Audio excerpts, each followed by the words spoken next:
Justice Department Inspector General Michael Horowitz testified before the Senate yesterday on his report, and it turns out, you're going to be shocked to hear this, that the mainstream media have been lying to us about everything. On the same day, the New York Times reported that President Trump was redefining Judaism as a nationality, sparking widespread hysteria, comparisons to the Nazis, before it turned out that the report was completely false. Then, as the cherry on top of the fake news Sunday, CNN's Don Lemon had a meltdown on air over a meme, over nothing. We will examine why and how the fake news lies so well. Then, a new study shows the loneliness epidemic is affecting the young more than the old. That's not good news. Finally, the mailbag, all that and more. I'm Michael Knowles, and this is The Michael Knowles Show.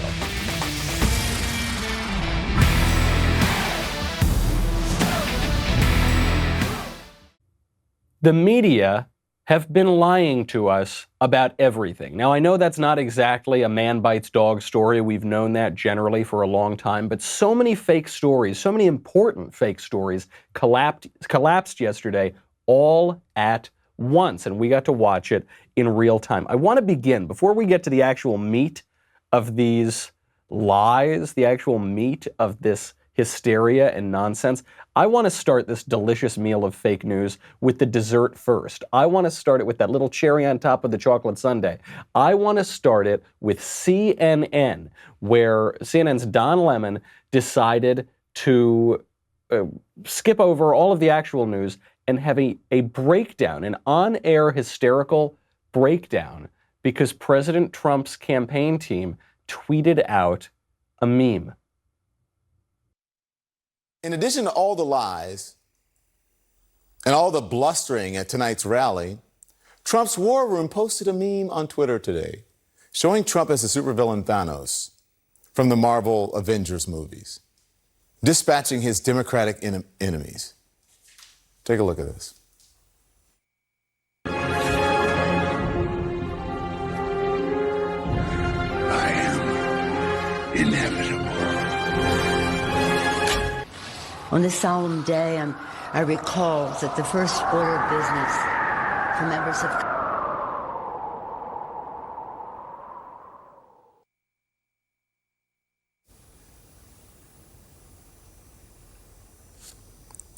What are we, in junior high school? Like, what the hell? What is this? Like what? What?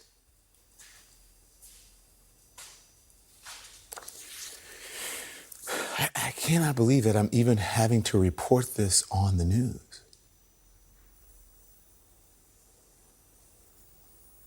This is crazy. This is literally crazy. Are you people insane? It goes on. It in some ways it even gets better. The key takeaway though here for me is that Don Lemon and CNN and the mainstream media overall are always projecting. They call Trump a liar, they lie more than Trump. They say that Trump is behaving in an immature manner. They behave in a much more immature manner. They say Trump is vulgar, they're more vulgar. I mean, he says, what are we? What are we, in middle school? What the hell? What is this crap? He says crap later on in the year. What is, he stumbles, he's silent, he's befuddled, he says like. What is this like what is...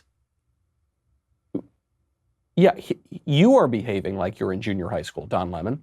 He says in there, he says, I can't believe I actually have to cover this. You don't have to cover it. This is not news. This is a Twitter account run by one of the Trump campaign officials tweeting out a funny meme on the internet, which is made for memes. That's not news. You don't have to cover that at all. You're choosing to cover that because you're a fake news organization. So you don't want to cover the good jobs numbers. You don't want to cover the devastating Horowitz testimony. The Nets didn't even cover the Horowitz testimony. They've been streaming the ridiculous impeachment testimony, back-to-back, wall-to-wall coverage for weeks now, and then the devastating Horowitz testimony on the abuses in the FBI and the DOJ, well, that one they can't cover. They don't have time. They've got to cover memes on Twitter instead. And it gets worse than that. The news stories get even worse than that. We'll start with the Horowitz testimony, but then we'll go through a whole confection of lies. Before we do that, though, I have got to thank our friends over at ExpressVPN. You know, we've been having a debate all week long among conservatives especially about what kind of stuff you should be able to look at on the internet, if you should be able to look at some of that scintillating, titillating, not so great kind of stuff on the internet. And then some people are saying you shouldn't, and some people are saying you should. But you can skip the whole debate when you just encrypt your data with VPN, and you don't need to worry about it. At the Daily Wire, we invest thousands of dollars in cybersecurity because we are regularly the target of attacks. Now, as an individual internet user, you don't need to have a whole IT department to protect you from online threats. What you do need is ExpressVPN. You know how much I love ExpressVPN. I've been talking about it on my show for so long that you understand why encrypting your data is so important. Some of you still haven't acted. Why is that? I don't think it's cheapness, because it's so cheap to use ExpressVPN. It's so inexpensive. I think it's like laziness and this feeling that nobody wants your data, right? Your data, that's totally fine. They just want everybody else's. Wrong, buddy. Not using ExpressVPN is like leaving your front door unlocked every time you go out. And if you listen to this show, you probably look at some pretty weird stuff online in that old incognito window. So one of the easiest ways to secure your data is with ExpressVPN. Why haven't you gotten ExpressVPN yet? Right now, visit my special link, expressvpn.com/Michael, M-I-C-H-A-E-L. Get an extra 3 months of ExpressVPN for free. That is my Christmas gift to you. Protect your internet today. Do it seriously. You will regret it if you don't. Use the VPN that I trust to keep my data safe. Go to expressvpn.com/Michael, M-I-C-H-A-E-L, to get started. So beyond Don Lemon's meltdown on CNN, you saw, when you looked really closely into the media, which were basically blocking out the Horowitz testimony, when you were streaming it from C-SPAN and getting it on the internet, you could see that the media story on this whole 3-year witch hunt, I'll use Trump's term, because Trump's term is right. This whole 3-year witch hunt, the media's story, collapsed. And it collapsed in particular with the testimony of the Justice Department Inspector General, Michael Horowitz. So the mainstream media have been telling us for months now that there was no problem with the Russia investigation. There was no spying on the Trump campaign. And even if they did spy, it's not a big deal. They've now told us, since the IG released his report over just the past few days, that the IG report vindicated James Comey, vindicated the FBI officials, vindicated all the people who were spying on the Trump campaign. So, Michael Horowitz, let's get it in your own words, the words of the Inspector General. Did the Obama administration illegally spy on the Trump campaign? So let's play this out. They never told Trump about the concerns. Is it fair to say there came a point to where surveilling Carter Page became unlawful? I will let the court decide that. The court has this report and will make that decision. Let's put it this way. If you don't have a legal foundation to surveil somebody and you keep doing it, is that bad? Absolutely. Is that spying? It's not. It's illegal surveillance. It's not court authorized Whatever surveillance. illegal surveillance means, they did it. I love this answer, because Michael Horowitz wants to be measured. He doesn't want to be partisan. He's the Inspector General, for goodness sake. The media have just been talking about what a great guy he is, because his report that nobody has read, his 400-page report that not a soul has actually read, is said to have vindicated James Comey and the FBI, right? He says, was it bad? That's what Lindsey Graham asks Horowitz. Was what the FBI did with regard to FISA abuse, was it bad? Horowitz says yes. And he says, was it illegal? Yes. Was it spying? Well, it was illegal surveillance. Okay, fine. You want to sound more measured. Apparently spying is a bad word now. William Barr, the Attorney General, made a joke about that. He said, spying is not intrinsically a bad thing. It depends on whether the spying was legitimately predicated. It depends on whether the spying was legal or illegal. So he says it's bad, it's illegal, and it was illegal surveillance, which is to say, illegal spying. Okay, we've established that. Then Lindsey Grambo, asks Horowitz, the media has been reporting that your report exonerates the FBI and all those senior officials. Does it? Is the FBI exonerated? Do they look good after this report, or do they look really, really bad? Senator Tillis, very quickly, I think Senator Blumenthal makes a good point. How would you describe the behavior here of knowing that the subsource disavows the dossier that was the primary reason you got a warrant, finding that a lawyer doctored an email to keep the investigation going in a way unfair to Mr. Page? This is not routine. Do you agree with that? It is definitely not. It certainly better not be routine, and I don't know any reason to think it is routine. Is it kind of off the charts bad? It's pretty bad. Thank you. It is. It's pretty bad. It's kind of off the charts bad. By the way, I should just mention, I love the Senate Judiciary Committee because you get Lindsey Graham, you get Lindsey Graham 2.0, and you also get Ted Cruz. You get Mr. Zodiac himself, who runs roughshod over the leftist case here on the IG report. I mean, Cruz is so good. He is so in his element when he's in these Senate hearings, and he goes even further than Lindsey Graham. He asks Horowitz, let's say that it wasn't protected people. Let's say it wasn't James Comey and very protected people in the FBI and the DOJ who were illegally spying on the Trump campaign. If it were just an ordinary person, Joe Blow off the street, who falsified these court documents, would that person be prosecuted? Horowitz's answer is terrific. We will get to that in a second. First, I got to thank our friends over at Daniels NYC. I love this company. Daniels NYC. What do they make? They make excellent briefcases. Now they also make belts. I love my Daniels belt. That's now my #1 black belt. But they primarily make briefcases. I've owned a lot of briefcases. I've owned very nice briefcases. Daniels is my favorite briefcase I've ever owned. These guys just get it, and they make high quality, excellent quality briefcases at a price that you can afford, that's accessible. So if you want to get a really nice, high quality briefcase, often it's $800, $1,000, more than that sometimes. Daniels brings that price way down, and they maintain the exact same high level quality. And frankly, I think their designs are better than most of the name brands that you've all heard of for 30 years.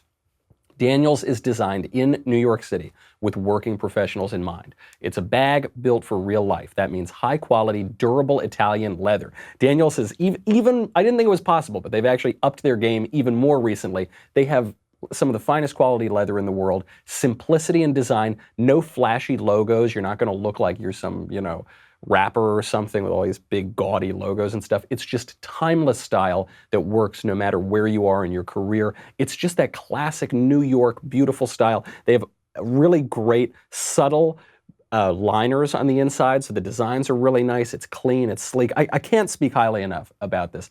Great Christmas present if you're going to give it to somebody else. And if you want to treat yourself, it's a good Christmas present for you. This week, my listeners can get $50 off their Daniels briefcase at danielsnyc.com by using the promo code Michael, M-I-C-H-A-E-L, at checkout. That's $50 off one of their leather briefcases. Plus, they offer free shipping, free returns, and free exchanges. There's no reason not to try it. Treat yourself or a friend or a loved one this holiday season with this one-of-a-kind gift. It's just tremendous. You will impress everybody, and functionally, it's so great. DanielsNYC.com, promo code Michael, M-I-C-H-A-E-L, for $50 off a handcrafted, high-quality leather briefcase with free shipping. So Cruz then goes further than Lindsey Graham. He says, would an ordinary person who acted in the way that these FBI officials acted, would they be prosecuted? In any ordinary circumstance, if a private citizen did this, fabricated evidence, and by the way, what he inserted was not just slightly wrong, it was 180 degrees opposite what the evidence said. So the intelligence agency said this guy is a source, and he inserted this guy is not a source. If a private citizen did that in any law enforcement investigation, if they fabricated evidence and reversed what it said, in your experience, would that private citizen be prosecuted for fabricating evidence, be prosecuted for obstruction of justice, be prosecuted for perjury? They certainly would be considered for that if there was an intentional effort to deceive the court. On this one, I'm going to defer because, as we noted here in the sentence you indicated, we referred that over to the Attorney General and the FBI Director for handling. Now, this is an important answer here. because Horowitz, look, he doesn't want to come off as a partisan. So he answers right away. Would an ordinary citizen be prosecuted for this? Well, we would certainly look into it. We would have to check it out. But I don't want to make that final judgment because I'm the Inspector General. That's not my job. That's the job of the Justice Department and the Attorney General. And by the way, we've turned this matter over to the DOJ and the Attorney General.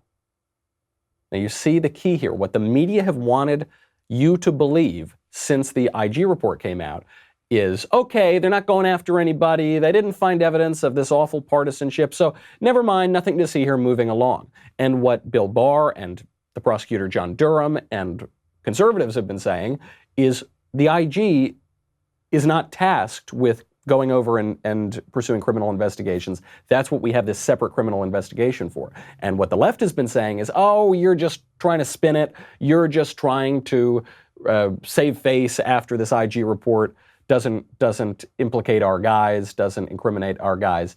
And now you have the IG himself saying, it's not my job to pursue criminal investigations. That's the job of the Attorney General. And I have referred this matter to him. It means there's some bad news coming for the people who tried to overthrow the president and overturn a presidential election. So what happens now? Horowitz, of his own accord, not even in the questioning, but in his own statement, admitted a bombshell yesterday. He admitted that the warrant to spy on the Trump campaign came entirely from the Democrat DNC Hillary Clinton funded Steele dossier. 100%. For example, the Crossfire Hurricane team obtained information from Steele's primary subsource in January 2017 that raised significant questions about the reliability of the Steele reporting. This was particularly noteworthy because the FISA applications relied entirely on information from the primary subsource's reporting to support the allegation that Page was coordinating with the Russian government on 2016 U.S. presidential election activities. However, the FBI did not share this information with department lawyers, and it was therefore omitted from the last two renewal applications. Wow. What that means is you had the Steele dossier. This was contracted through Fusion GPS by the Hillary Clinton campaign and the DNC. They engaged with a former foreign intelligence analyst who himself was dealing with even other foreign intelligence sources, namely in Russia, and they compiled this hit piece, this Oppo uncorroborated document on President Trump.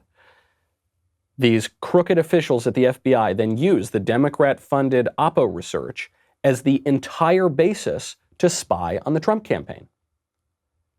And then, when it became clear that so much of this was bunk, that it was unwarranted, that the spying on Carter Page, generally speaking, was unwarranted, they omitted all of that information, including their source, including the funding for their source, from the FISA application. That's a few too many errors to chalk it up to accidents. That's a little too specific in those errors to chalk it up to accidents. This stinks to high heaven, which is why I strongly suspect Michael Horowitz included that in his statement and why he mentioned that this has been referred for criminal investigation at the level of the Attorney General. And that is what we're going to see coming up. On top of all of this, as the whole Russia hoax formally collapses, the whole predicate, the whole basis for spying on the Trump campaign collapses, there is a report out of the Office of Management and Budget. The Office of Management and Budget out of the White House releases a legal memo on the Ukraine issue. So not Russia, not the 3 years ago attempt to overthrow Trump, but the 3 weeks ago attempt to overthrow Trump, the current attempt. They released a legal memo indicating that the delay in U.S. aid to Ukraine, which ostensibly was the source of this whole nonsense, was completely routine. Completely routine. Here is what the OMB released. For decades, OMB has routinely used its apportionment authority to prevent funds from being used.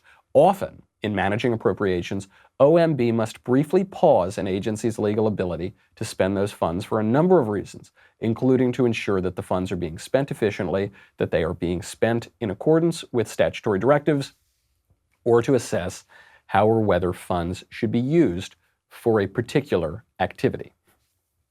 Routine, normal, happens all the time. Now, we should have already known this because the Democrats actually are not pursuing the Ukraine issue as the basis for impeachment. They could have charged Trump with bribery. They could have charged Trump with extortion in regard to his phone call with Ukraine. They didn't do it because they don't have any evidence for that. So instead, they're charging him with 2 articles of impeachment: abuse of power over, I don't know, whatever, shrug. I mean, it's as vague a charge as you can get, and obstruction of Congress, because only some people testified before the impeachment inquiry. By the way, those people, all of whom either hadn't talked to Trump about Ukraine or said explicitly that there was no quid pro quo from Trump's mouth. But because of that, because only some people testified, that's obstruction of Congress, which, by the way, is the president's job, is to obstruct Congress. So we already should have known this Ukraine thing is bunk, but we get this memo out of the OMB, and guess what the news reports? Absolutely nothing. The media won't report on this story. It gets even worse, though, because yesterday, the New York Times ran a piece that was designed in many ways, and it was received in many ways, to make Trump look like Adolf Hitler, and the story was completely false. We'll get to that in a second. First, I got to thank our friends over at Movement. Movement is making the perfect gift easy. You know Movement. Movement now makes like everything, makes watches, sunglasses, blue light glasses, bracelets. Movement watches are designed in-house. They're super sleek. They have these beautifully curated gift boxes, his and hers gift guides, free and quick shipping to your door just in time for the holidays. I have gotten so many compliments on my Movement watches. I'm partial to the Revolver collection. I think that's the coolest collection. It's sleek, it's retro in a certain way, but it's not just a repeat of some old watch. It's also got this kind of modern minimalism to it. Last year, I gave my father a Movement watch for Christmas.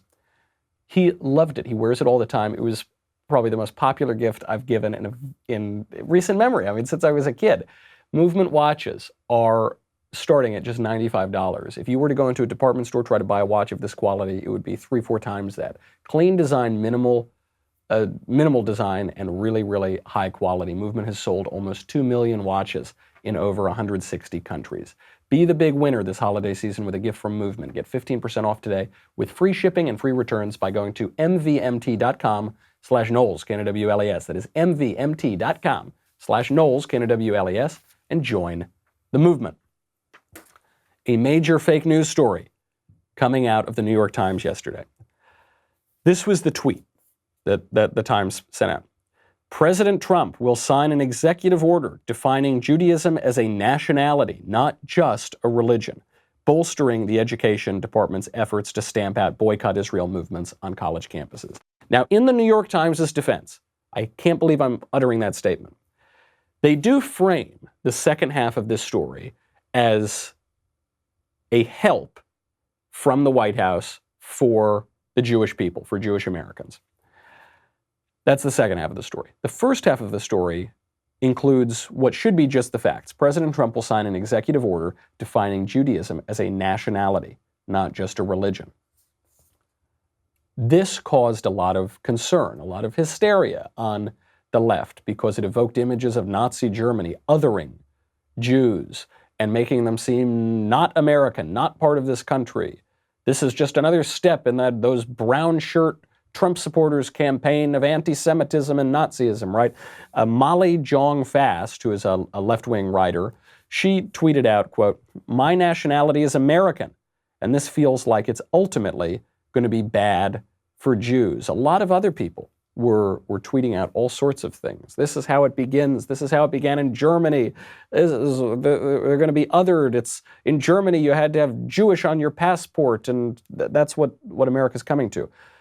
And then it turned out the story's completely false. If you read the executive order, Trump did not define Judaism as a nationality. If you read the executive order, all he said was that under Title VI, where you can't discriminate against people on the basis of race or nationality. It doesn't say that you can't discriminate against people on the basis of religion.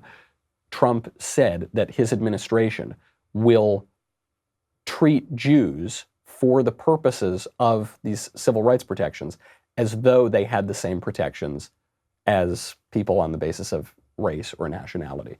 A wonderful thing, very nice thing to do for the Jewish people. Obviously, there were a lot of Jewish activists who were in the White House when President Trump was signing this. It was the left, and the Times kind of started it, but it was the left more broadly. They were actually even more guilty of this than the New York Times. They took a story that was about Trump helping Jews, and they managed to turn it, not just a little bit, but 180 degrees in the opposite direction, and turn it into a story about how Trump is a Nazi. That is what we're up against. That is what the media do. They have no credibility on this stuff whatsoever. What does this mean for you and me? What this means is we have to not be taken in by the fancy people who wear the ties and the jackets, who look like Don Lemon. Don Lemon looks so great, doesn't he? He looks like such a serious guy. He's a handsome guy. He's got that very serious face. He's got his jacket on and his tie. So he would never lie to you. He would never behave like a child on television. He would never just be a hack partisan who's attacking the president for partisan reasons. Except that's what they all do. That's what the whole mainstream media does.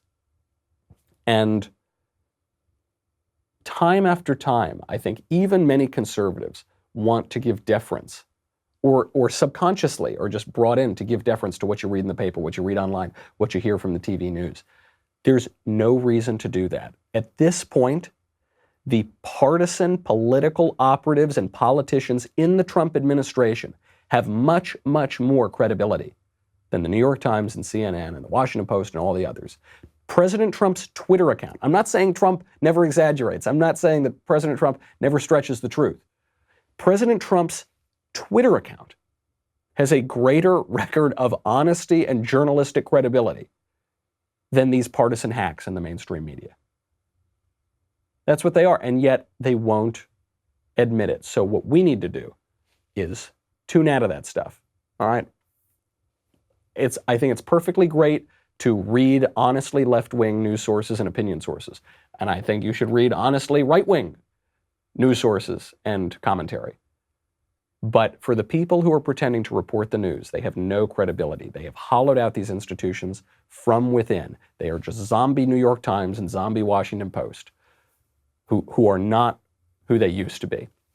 We will get to the loneliness epidemic, because the loneliness epidemic does tie back into all the kind of political questions and political philosophical debates we've been having all week on everything from the role of government to internet porn. We'll get to that in a second. We'll get to the mailbag. But first, let me tell you about the Daily Wire store on Amazon. It's the perfect place to get your holiday shopping needs, from our classic Facts Don't Care About Your Feelings shirts, which is 15% off, to our very popular Zero Bark 30 shirt. This is one of my favorites we've ever done, and I'm wearing it right now. Even including all the Christmas sweaters that we've got, even including our brand new Santa Trump's Hoax, Hoax, Hoax. Merry Christmas, everybody. You will find plenty of goodies to make this the best gift-giving season ever. And if you buy this week, your orders will arrive just in time for Christmas. So head over to the Daily Wire. Come and check out our Amazon store and let the shopping begin. That's over at dailywire.com. And actually, in addition, while you're there, you can save time and money this holiday season by giving your loved ones a Daily Wire gift membership, which from now until January 1st, all Insider Plus gift memberships will be 25% off. So that's a major, major savings. It means that your loved one will get this fantastic perk, all these great gifts, the Leftist Tears tumbler, and you will get the savings. Go to dailywire.com/gift, get your 25% off. dailywire.com/gift. 25% off all Insider Plus gift memberships this Christmas season. Give them the gift they'll thank you for all year long. dailywire.com. We'll be right back with a lot more.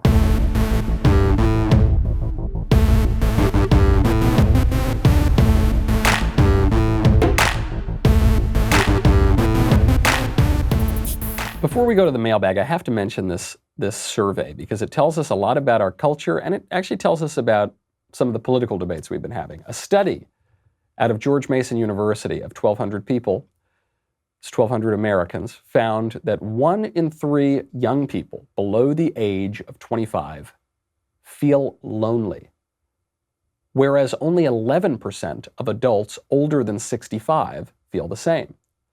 Then this is on top of a survey out of the United Kingdom, which found that 40%, 40, of young people 16 to 24 feel lonely often or very often. That's compared to 27% of adults over 75. This is very strange. This is the opposite of what we should expect. Historically speaking, older people, people of a certain age, beginning 65 plus, certainly by 75, certainly into your 80s, feel lonely. They begin to feel lonely because they're kind of set in their ways. It's harder to make friends as you get older. Perhaps they've had loved ones or friends or spouses die. And so just naturally, you feel lonelier at that point. Very odd for young people in their 20s, in their teens, to feel lonelier than senior citizens.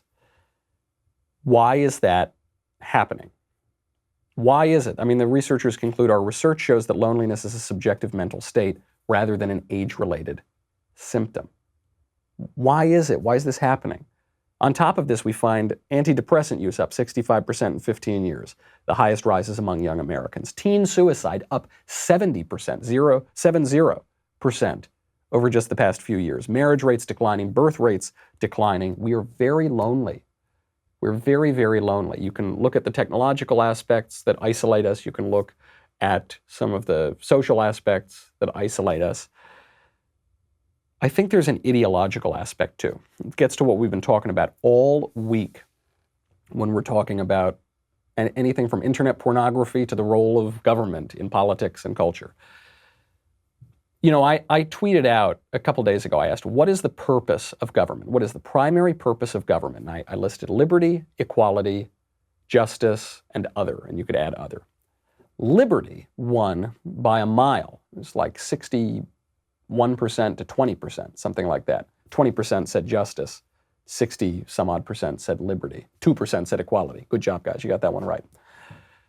Now, I think some people said liberty because liberty is such a broadly defined word. The great conservative political philosopher Edmund Burke said, of all the political concepts, liberty has infinite numbers of definitions. When we talk about liberty, the kind of liberty that we like, we're talking about ordered liberty. We're not just talking about going to drag queen story hour every night. We're talking about the kind of liberty that allows you to flourish and live a good life and order your will towards something that's good and not toward, just sitting in a ditch somewhere doing drugs and looking at internet porn. Even so, we should be more precise about our language. This wasn't a trick question. The purpose of government has a real answer, especially in America. The father of our Constitution, James Madison, answered this in Federalist 51. James Madison, writing in Fed 51, wrote, "Justice is the end of government. It is the end of civil society. It ever has been and ever will be pursued until it be obtained or until liberty be lost in the pursuit." So liberty plays a very important role in justice. You're not going to have justice without liberty.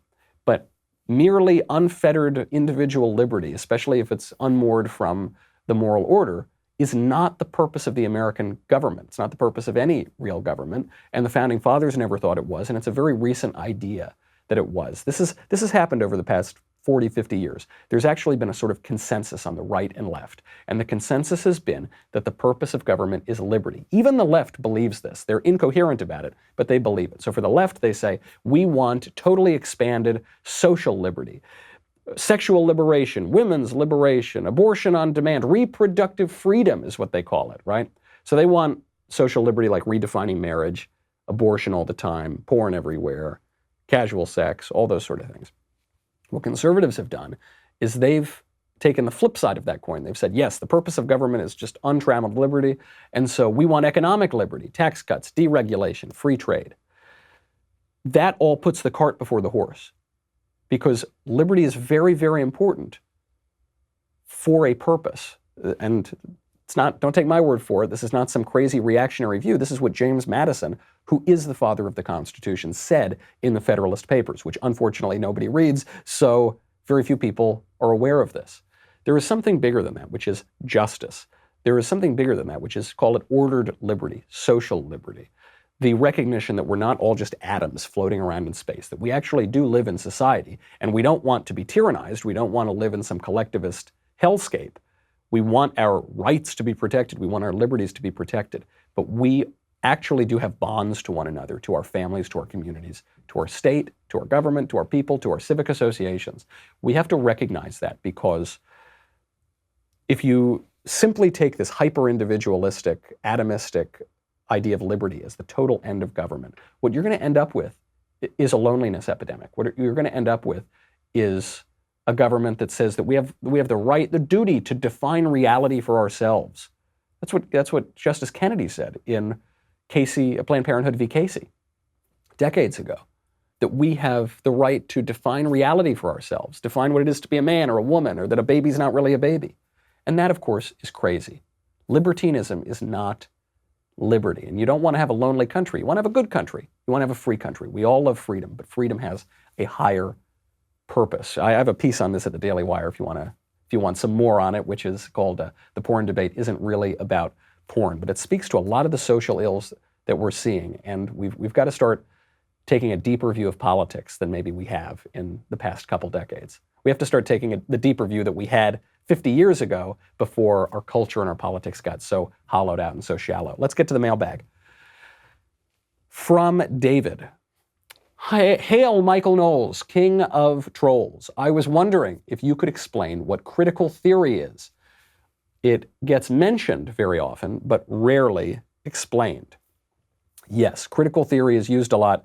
Critical theory is a highly politicized academic approach that was developed by Marxists of the Frankfurt School in the 1930s.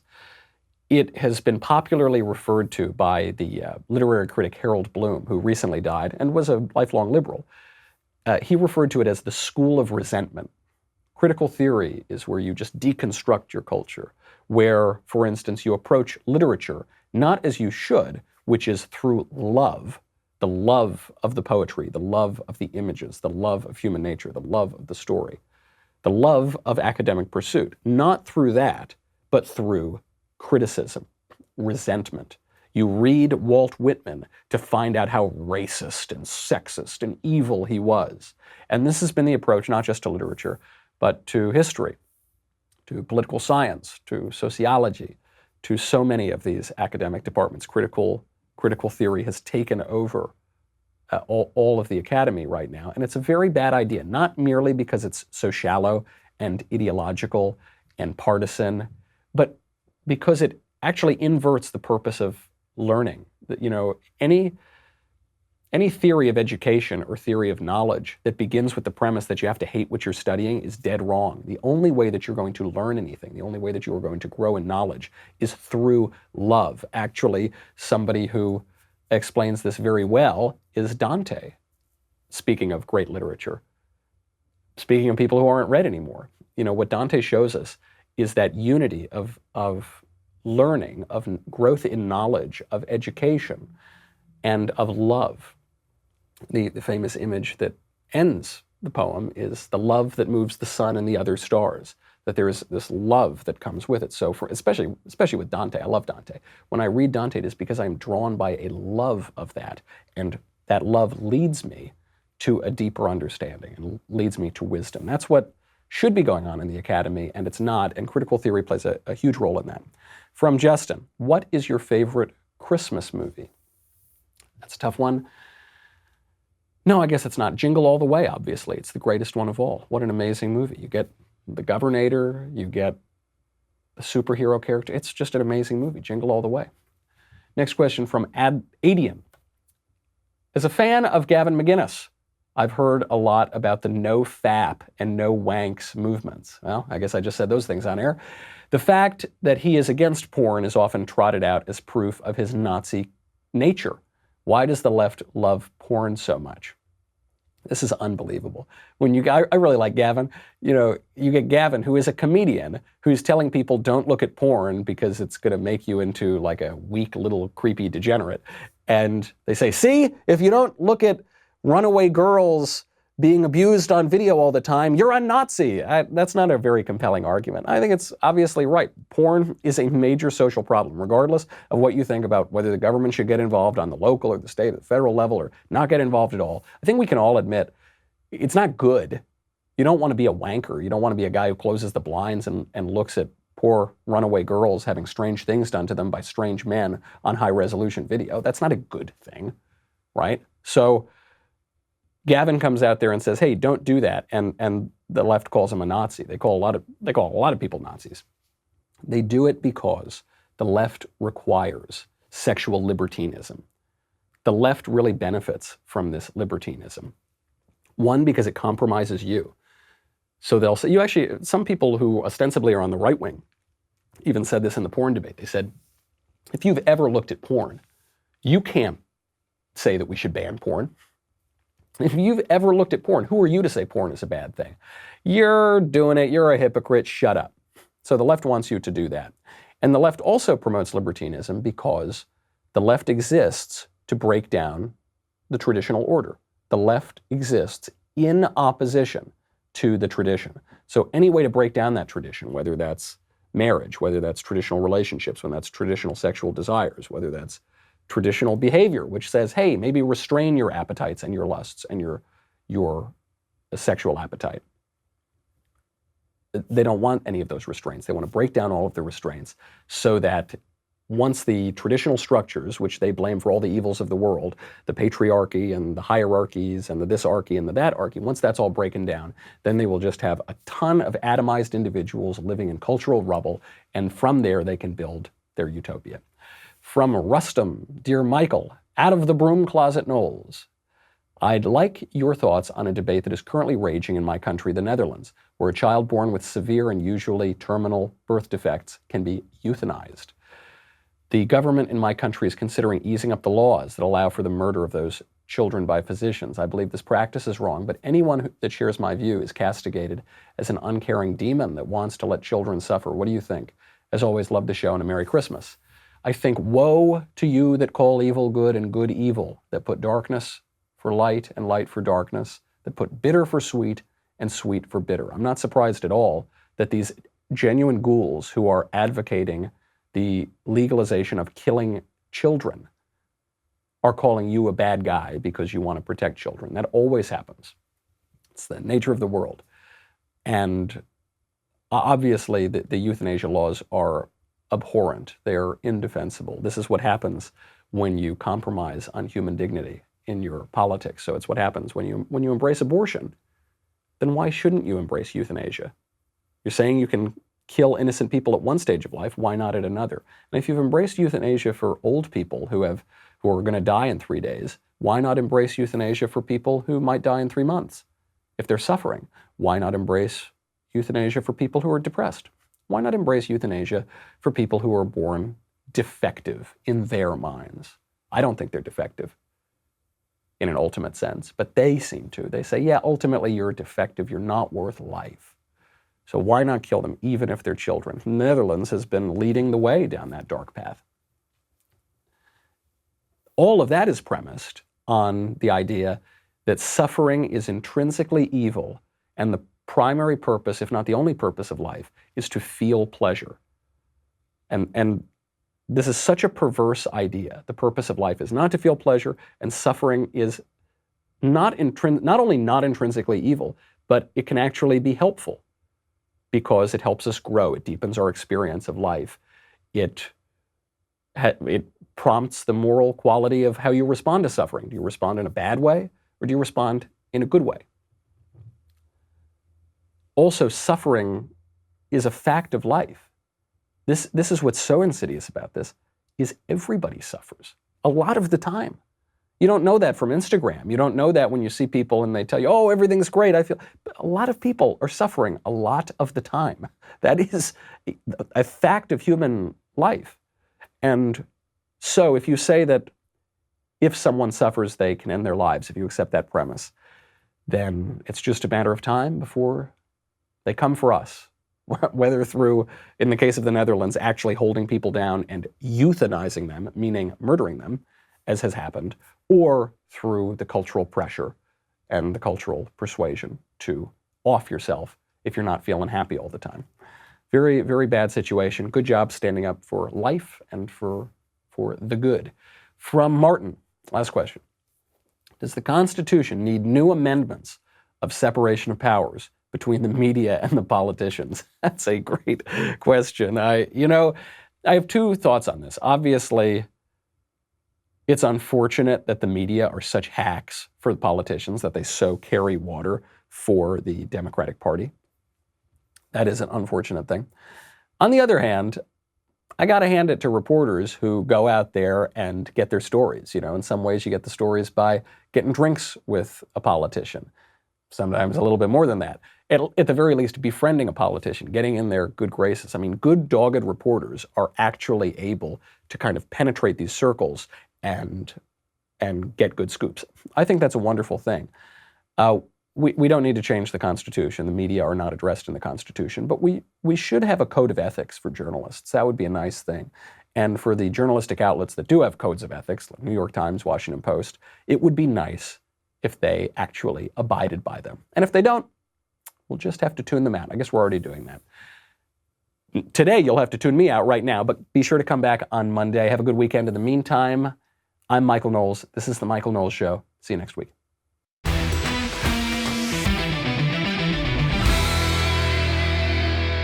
The Michael Knowles Show is produced by Rebecca Dobkowitz and directed by Mike Joyner. Executive producer, Jeremy Boring. Senior producer, Jonathan Hay. Our supervising producer is Mathis Glover. And our technical producer is Austin Stevens. Assistant director, Pavel Wydowski. Edited by Danny D'Amico. Audio is mixed by Mike Coromina. Hair and makeup is by Jesua Olvera. And our production assistant is Nick Sheehan. The Michael Knowles Show is a Daily Wire production. Copyright Daily Wire 2019. Hey everybody, it's Andrew Klavan, host of The Andrew Klavan Show. Some people are depressed because the American Republic is collapsing, the end of days is approaching, and the moon has turned to blood. But on The Andrew Klavan Show, that's where the fun just gets started. So come on over to The Andrew Klavan Show and laugh your way through the apocalypse with me, Andrew Klavan.